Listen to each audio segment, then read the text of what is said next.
ॐ अज्ञानतिमिरान्धस्य ज्ञानञ्जनशलाकया चक्षुरुन्मिलितं येन तस्मै श्रीगुरुवे नमः। ॐ नमो भगवते वासुदेवाय। ॐ नमो भगवते वासुदेवाय। ॐ नमो भगवते वासुदेवाय। श्रीमद् भागवतम खंड पहला अध्याय दूसरा श्लोक संख्या 24। तो हम सुन रहे हैं सुत गोस्वामी और नेमिषारण्य में शौनक इत्यादि के बीच की चर्चा है।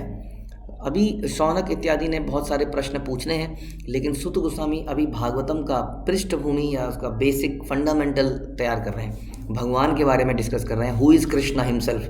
बिकॉज किसी चीज़ के किसी के बारे में जानने से पहले, उसकी लीलाएं समझने से पहले उसके बारे में जानना जरूरी है कि आखिर कृष्ण हैं कौन, उनकी स्थिति क्या है, क्या वो तीनों गुणों के अंदर हैं या तीनों गुणों के बाहर हैं, क्या वो इस प्रकृति के अंदर हैं हाँ या बाहर है, क्या वो देवी देवताओं से अलग हैं या देवी देवताओं के ऊपर हैं या देवी एक उनमें से एक देवी देवता हैं। तो ये सारी चर्चाएं सुत गोस्वामी अभी कर रहे हैं। पार्थिवाद्या ऋणो धूमस्मादग्नि स्त्रीमयः तमसस्तु रजस्मात् सत्वं यद ब्रह्म दर्शनम। सुनिए अनुवाद। ईंधन पृथ्वी का रूपांतर है। ईंधन मतलब फ्यूल पृथ्वी का रूपांतर है, क्योंकि एक ये अर्थ एलिमेंट है। ईंधन क्या है? अर्थ एलिमेंट है। हाँ, जो भी हम पेट्रोल निकालते हैं, इवन जो कोयला है, ये सब अर्थ एलिमेंट का पार्ट है। लेकिन धुआं जो है ईंधन से श्रेष्ठ है, क्योंकि खाली ईंधन तो कुछ नहीं है। अगर धुआं है तो that means now it is converting into energy. इससे एनर्जी पैदा हो रही है, इसलिए धुआं आ रहा है। लेकिन धुएं से भी उत्तम क्या हो गया? अग्नि हो गई। क्योंकि अग्नि से हम कई चीज़ें कर सकते हैं। हम श्रेष्ठतम ज्ञान का लाभ प्राप्त कर सकते हैं। अग्नि मतलब उजाला भी है। तो इस प्रकार से ज्ञान को उससे कंपेयर किया जा रहा है। इसी प्रकार तो हमने सुना कि इस प्रकार से ईंधन जो है, क्या है ईंधन? ईंधन पृथ्वी का एलिमेंट है। ईंधन के ऊपर है हमारा क्या? धुआं। और धुएं के ऊपर क्या है? अग्नि। अब अग्नि से हम कई चीज़ें कर सकते हैं। अग्नि से हम ज्ञान प्राप्त कर सकते हैं। ठीक है, अग्नि को ज्ञान सदृश समझ सकते हैं। ठीक है, आगे सुनते हैं। इसी प्रकार रजोगुण तमोगुण से श्रेष्ठ है, लेकिन सतोगुण रजोगुण और तमोगुण से श्रेष्ठ है, क्योंकि सत्व से मनुष्य परम सत्य का साक्षात्कार कर सकता है। तो यहाँ पे गुणों की पोजीशन बता रहे हैं। जिस प्रकार से सबसे बेसिक एलिमेंट हो गया हमारा, हमने सुना कि ये जो फ्यूल है उसके ऊपर धुआं है, उसके ऊपर अग्नि है, लेकिन अग्नि में प्रकाश है, उजाला है। उसी प्रकार से तमोगुण सबसे नीचे है। हाँ, जिसमें व्यक्ति एकदम तमोगुण में रहता है, एकदम आलसी काइंड का रहता है, उसको कोई एंडीवर करने की इच्छा नहीं होती है। आलस तमोगुण का प्रथम लक्षण है। जब भी आप कहेंगे क्या कोई व्यक्ति तमोगुणी है, तो सबसे क्या वो व्यक्ति आलसी है? आलसी व्यक्ति कौन होता है? जो काम को टालता है, जो अधिक सोता है, जो नशा पान करता है, मदिरा पान करता है, हमेशा पागलपन में रहता है, नहाता धोता नहीं है, साफ सुथरा नहीं रहता है, जानवर सदृश होता है, इसको हम तमोगुणी कहते हैं। और फिर होता है एक रजोगुणी। रजोगुणी व्यक्ति के अंदर एक्साइटमेंट बहुत ज़्यादा होती है, उसके अंदर पावर और पोजीशन को प्राप्त करने की इच्छा बहुत ज़्यादा होती है, उसके अंदर कर्मठता ज़रूरत से ज़्यादा होती है, ज़रूरत से ज़्यादा हाइपर होता है, ओवर एक्साइटेड होता है, ओवर कमिटेड होता है। हाँ, मतलब ज़्यादा करना चाहता है, बहुत ज़्यादा करना चाहता है। तो इस प्रकार से ये हो गया रजोगुण। रजोगुण के व्यक्ति के अंदर कभी ठहराव नहीं होता है, यहाँ कि वो चीज़ों को ठहर के समझ सके, जीवन का उद्देश्य समझ सके। उसके अंदर एक पागलपन होता है, करना है करना है करना है, बस पाना है पाना है पाना है, खाना है, भोगना है भोगना है भोगना है। और उसके बाद तो ये दोनों जो हैं, तमोगुण में तो आदमी कुछ करता ही नहीं है, तो वैसे ही अज्ञान में होता है। और रजोगुण में वो एक्सेसिव करता है, इसलिए अज्ञान में होता है, क्योंकि उसके ऊपर टाइम ही नहीं होता कि मैं सोच तो लूँ कि मुझे करना चाहिए कि नहीं करना चाहिए। तो ये दोनों जो है अज्ञानता है एक्चुअली में। लेकिन फिर भी रजोगुण तमोगुण से बेहतर है। क्यों बेहतर है? कि आदमी कुछ करता तो है, जब करता है तो दुख प्राप्त करता है, जब दुख प्राप्त करता है तो समझ में आता है कि नहीं नहीं, इस तरह से जीऊँगा तो दुखी रहूँगा। इस प्रकार से वो कुछ और करने का प्रयास करता है, और करते करते करते एक दिन उसको समझ में आ जाता है कि ये जो है this is not the right way. हाँ, there is some problem in this way, उसको समझ में आता है। लेकिन तमोगुणी व्यक्ति को तो कुछ समझ में नहीं आता, वो नशे में पड़ा हुआ है, 3-3 दिन तक पड़ गया, कहीं सड़क में गिर गया, कहीं घर में गिरा रहा। इसलिए रजोगुण तमोगुण से बेहतर है। लेकिन सतोगुण सबसे उत्तम है, क्योंकि यहाँ पर संतोष है, संतुष्टि है। देखिए, कोई संतुष्ट होगा, है ना, संतोष प्राप्त, तभी उसका दिमाग काम करता है। अच्छा, अब मैं सोचता हूँ what is the right thing to do.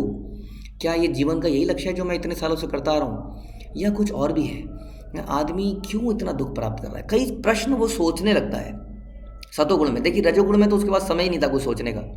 सतोगुण में he is now composed and काम, ही इज़ नॉट ज़्यादा संतुष्ट हैं, बहुत ज़्यादा हाइपर नहीं है, बहुत ज़्यादा हाई तौबा नहीं है उनके जीवन में, इसलिए थोड़ा सोचने समझने की शक्ति ज़्यादा है कि अब सोचता हूँ कि क्या करा जाए और क्या ना करा जाए। तो इस प्रकार से सतोगुण सबसे ऊपर हो जाता है। तो ये यहाँ पर बताने का प्रयास कर रहे हैं। आगे सुनते हैं। व्यक्तियों को चाहिए कि प्रगति के लिए प्रामाणिक दक्ष गुरु के पास जाए, जो उन्हें तमस, रजस या सत्व की किसी अवस्था से मुक्ति के पद तक लेके जाए। तो इस प्रकार से हमें क्या चाहिए, ऐसा बोला जाता है कि जो प्रकृति के 3 गुण हैं, ये वास्तव में 3 रस्सियाँ हैं। जैसे आपने रस्सियाँ देखी हैं ऐसे उलझी हुई, हाँ ऐसे करके बनती है ना रस्सी, 3 धागों को लेके जैसे चोटी बनाती है माताएं, रस्सी उसी तरह से बनती है। कहते हैं कि इसमें से जीव अपने आप को मुक्त नहीं कर सकता, एक रस्सी की तरह बंधा हुआ है। इट इज़ नॉट, हमारी कैपेसिटी से बाहर है कि हम इसको अपने आप को इसमें से मुक्त कर सकें। तो क्या करा जाए, तो हमें बता रहे हैं कि किसी गुरु के पास जाएं जो कि हम इन गुणों से ऊपर उठा सकें, किसी अवस्था मुक्ति तक लेके जा सके। मुक्ति मतलब यही है कि इन 3 गुणों से मुक्ति। ध्यान रखिए, इन तीनों गुणों में व्यक्ति प्रभावित रहता है, उसके कार्य करने के तरीके, सोचने के तरीके इन गुणों से प्रभावित होते हैं। ठीक है, यदि आप सतोगुणी लोगों के साथ रहोगे तो सतोगुणी विचार आएंगे, तमोगुणी के साथ रहोगे तो तमोगुणी विचार आएंगे, आलस निद्रा से भर जाएंगे। तो इस प्रकार से यहाँ बता रहे हैं किसी गुरु के पास जाइए। अतएव यह मानना भूल होगी कि ईश्वर का कोई गुण या कोई भी रूप समान रूप से लाभप्रद होगा। यहाँ बड़ी इंपॉर्टेंट चीज़ बता रहे हैं। देखिए, विष्णु के अतिरिक्त माया के वशीभूत होकर सारे भिन्नांश प्रकट होते हैं। अतएव माया के विविध रूप जीव को उस सत्व पद तक उठने नहीं देते जो मनुष्य को भवबंधन से छुड़ाने वाला है। अब यहाँ पे ये नॉलेज दे रहे हैं सिंपल शब्दों में कि जितने भी देवी देवता हैं वो इन गुणों से बंधे हुए हैं। कौन से गुण हैं? सतो, तमो, रजो। इसलिए कोई भी ये जो देवी देवता हैं, देवी देवता को देखिए, भगवान एक होता है उनका स्वांश, अपना ही विस्तार करते हैं, एक होता है भिन्नांश यानी कि जीव। तो देवी देवता भिन्नांश हैं और जितने भी भिन्नांश हैं वो इन 3 गुणों से प्रभावित हो जाते हैं। इसलिए कोई भी देवी देवता बता रहे हैं यहाँ पर हमको इन 3 गुणों से मुक्त नहीं कर सकता। लेकिन वो व्यक्ति जो भगवान के प्रति सरेंडर्ड है वो कर सकता है, क्योंकि वो गुणों के ऊपर उठ जाता है। ठीक है। असभ्य जीवन अवस्था या निम्न पशु जीवन तमोगुण द्वारा नियंत्रित होता है। असभ्य जीवन अवस्था, हम आजकल बोलते हैं कि हम बहुत सभ्य हो गए हैं, we are very civilised people. यहाँ पे बता रहे हैं कि जो तमोगुण से प्रभावित सिविलाइजेशन है वो असभ्य है वास्तव में। इट इज़ नॉट, मतलब it's not of any use. असभ्य जीवन पद्धति है हमारी। यदि वो तमोगुण से प्रभावित है, आप सोचिए, जस्ट एनालाइज। मैंने अभी आपको बताया कि तमोगुणी व्यक्ति कैसा होता है। तमोगुणी व्यक्ति अधिक सोता है, तमोगुणी व्यक्ति अधिक खाता है।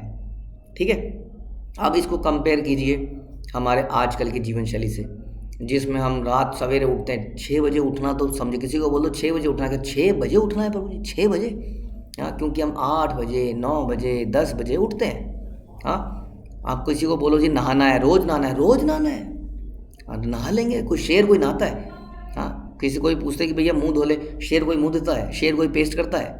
हाँ, तो फिर वैसी ही जानवर प्रवृत्ति है। इसी को कहते हैं असभ्य जीवन पद्धति, जो कि हायर मेंटालिटी से नहीं गाइडेड है, गाइडेड इंद्रिय तृप्ति से गाइडेड। इंद्रिय तृप्ति ओनली पर्पस है जीने का, जैसे कि जानवर का होता है। तो इसको बता रहे प्रभुपाद, असभ्य जीवन अवस्था है या निम्न पशु जीवन है, ये तमोगुण द्वारा नियंत्रित है। क्योंकि पशु जीवन में अक्सर तमोगुण है, और वैसा ही तमोगुण हमारे अंदर आ गया है। तो हम पशु तुल्य हो गए हैं, क्योंकि हमारा जीवन आलस से, निद्रा और नशे से भरा हुआ है। ठीक है, ओके। मनुष्य की सभ्य अवस्था जिसमें उसे नाना प्रकार के लाभों की कामना रहती है, रजोगुणी अवस्था कहलाती है। अब ये दूसरी अवस्था आ गई, सेकंड स्टेज, जिसको क्या कहते हैं? ये ऐसी अवस्था है जिसमें नाना प्रकार के लाभों की कामना है। हाय ये मिल जाता, हाय ये, खाली इच्छा नहीं करता है, ये उसके लिए मेहनत भी करता है। तमोगुणी क्या है? वो तो शेख चिल्ली है, वो तो केवल इच्छा करता है, आलस के अंदर भरा हुआ है। लेकिन रजोगुणी व्यक्ति बहुत मेहनत भी करता है, अलग अलग कामनाएं उसके अंदर। हाँ, इस नौकरी से इतना कमाऊंगा, इससे इतना बिजनेस करूंगा, ये वाली कार ले लूँगा, ये वाला घर ले लूँगा, ये करूँगा, वो करूँगा। तो इस प्रकार से ये उसका लक्षण है। इस अवस्था में भगवान की रंच मात्र भी अनुभूति नहीं होती, लेकिन वो कुछ चीज़ों से बड़ा प्रभावित होता है। कौन सी चीज़ों से? ध्यान से सुनिए, कौन सी चीज़ों से प्रभावित होता है। कहीं हम तो नहीं प्रभावित होते इन चीज़ों से? सुनिए, ये है दर्शन, हाँ, फिलॉसफी, कुछ डिस्कशन हो रहा है। It's not nothing to do with the spiritual knowledge, debate basically. हाँ, ज्ञान, डिबेट, आइए डिबेट करें, डिबेट चैनल्स, कला, चारित्रिक एवं नैतिक सिद्धांतों से एक संस्कृति के रूप में प्रकट होती है। किंतु सत्वगुण बता रहे हैं अब आखिरी सत्वगुण जो है इन दोनों से ऊपर है, इसमें भगवत साक्षात्कार हम कर सकते हैं, यानी कि हम एक्चुअली में हायर नॉलेज इंक्वायरी कर सकते हैं। हाँ, हम कहते हैं कि हमारी जानवरों से बुद्धि ज़्यादा है, वो तभी जाता है धर्मो हितेशो अधिको विशेषा, यदि हम ये हायर इंक्वायरी करें। तो हम लोग इंक्वायरी करते हैं कि जोमेटो से ऑर्डर कैसे किया जाएगा, आइए कोई ऐप डाउनलोड करनी है, ये करना, हमें बहुत आगे आए, ये सब ऐप खेलना, ऐप खेलना। हाँ, ये हायर इंक्वायरी नहीं है, हमारी हायर इंक्वायरी कुछ और है। It is not nothing to do with eating, mating, sleeping and defending. इन 4 चीज़ों से रिलेटेड इंक्वायरी ना होकर कुछ हायर इंक्वायरी होनी चाहिए। What is the purpose of life. हाँ, तो इसको हम, ये व्यक्ति सतोगुणी व्यक्ति सोच पाता है। दूसरे शब्दों में ब्रह्मा, विष्णु तथा हर नामक अधिष्ठाता देवों की विभिन्न पूजा विधियों तथा उनसे प्राप्त होने वाले फलों में गुणात्मक अंतर होता है, जिसको हम आगे के श्लोकों में और डिटेल में समझेंगे कि देवी देवता। आप देखिए इसको देवी देवताओं से कैसे रिलेट कर रहे हैं हम। देखिए देवी देवता, हम लोग क्या करते हैं अपने जीवन में, हमारे अंदर बहुत सारी कामनाएं हैं। ये कौन सा गुण हुआ?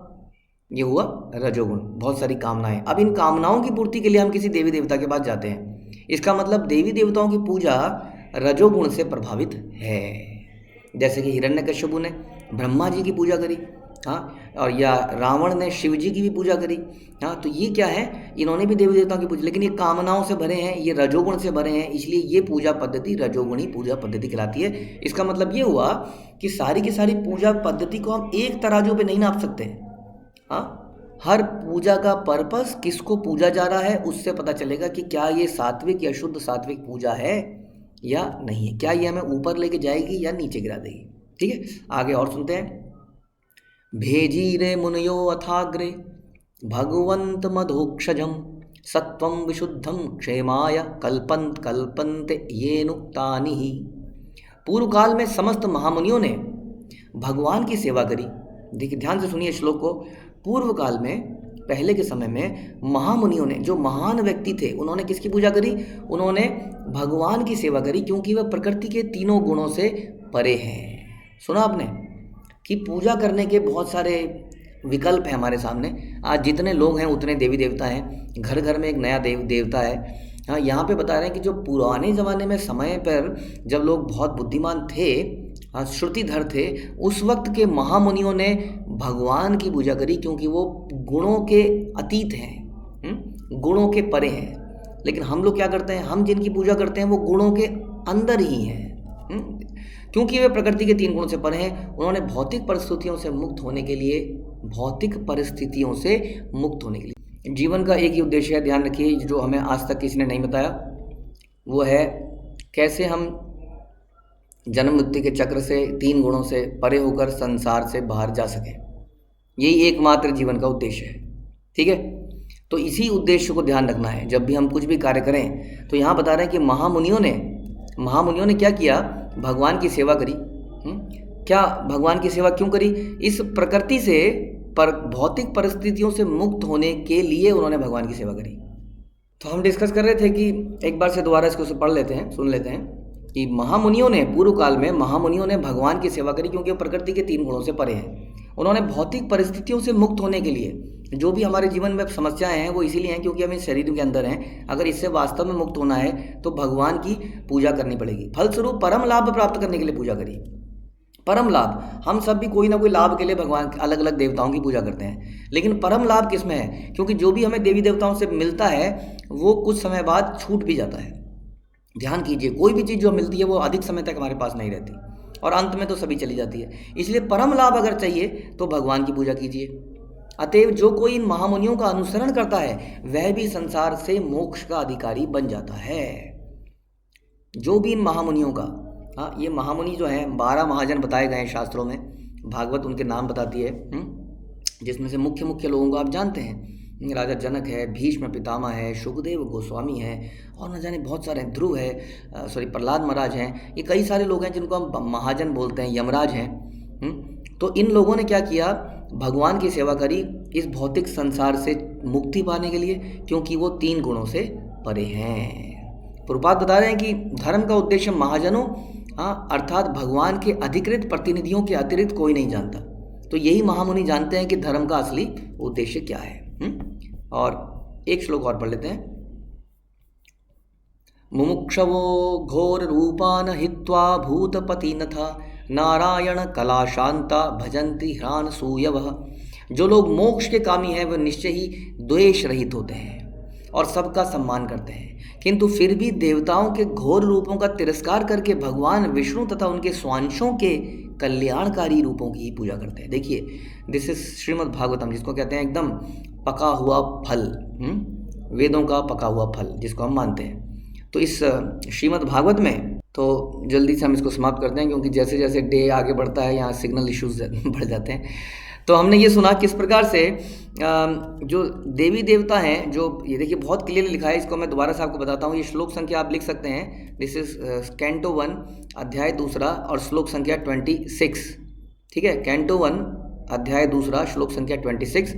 इसमें ये बताया गया कि जो लोग वास्तव में मोक्ष कामी हैं वो द्वेष रहित हैं, यानी कि वो लोगों में द्वेष नहीं करते आपस में। क्यों नहीं करते? द्वेष कब होता है? द्वेष तो तब होना जब इस संसार में रहना हो, ये तेरा है, ये मेरा है, तू मेरे से आगे कैसे निकल गया, मैं पीछे कैसे रह गया, वगैरह वगैरह। जब हमें यहाँ पर वाइंड अप करना है और यहाँ से निकलना है तो काहे का द्वेष? हाँ, इसलिए वो इन चीज़ों में अपना समय वेस्ट नहीं करते, सबका सम्मान करते हैं। लेकिन देवताओं के घोर रूपों का तिरस्कार करके भगवान, तिरस्कार से मतलब है देवताओं के रूपों की पूजा ना करके भगवान विष्णु के तथा उनके स्वांशों के कल्याणकारी रूपों की ही पूजा करते हैं। तो इसमें बहुत ही इंपॉर्टेंट मैसेज है हम सब के लिए। ओके, तो मुझे लगता है इस श्लोक की डिटेलिंग करने के लिए मुझे थोड़ा सा समय लगेगा, कम से कम 15-20 मिनट लग जाएंगे। इस श्लोक को हम कल सुनते हैं, लेकिन अभी समरी में ये लेके जाइए कि अगर हमें मुक्ति प्राप्त करनी है, अगर हमें जीवन के असली उद्देश्य पर पहुंचना है, तो हमें देवी देवताओं या अन्यों की पूजा ना करके भगवान की पूजा करनी है। लेकिन एट द सेम टाइम सबका सम्मान करना है, किसी का तिरस्कार नहीं करना है, किसी से द्वेष नहीं करना है। याद रखिए, यदि हम इन्हीं पूजा पाठ में लगे रहेंगे देवताओं इत्यादि की, तो हम जीवन के असली उद्देश्य पे नहीं पहुंच पाएंगे, जो कि है संसार से मुक्ति और भगवान की भक्ति, भगवान की सेवा। तो इसके बारे में सूत गोस्वामी पहले कैंटो में ही बता रहे हैं। हाँ, श्रीमद् भागवत के स्टार्टिंग में ही ये सेट कर रहे हैं, सेटिंग द एक्सपेक्टेशन कि क्या जीवन का उद्देश्य है, ठीक है, और किसकी पूजा करनी चाहिए। ग्रंथराज श्रीमद् भागवतम की जय, श्रील प्रभुपाद की जय।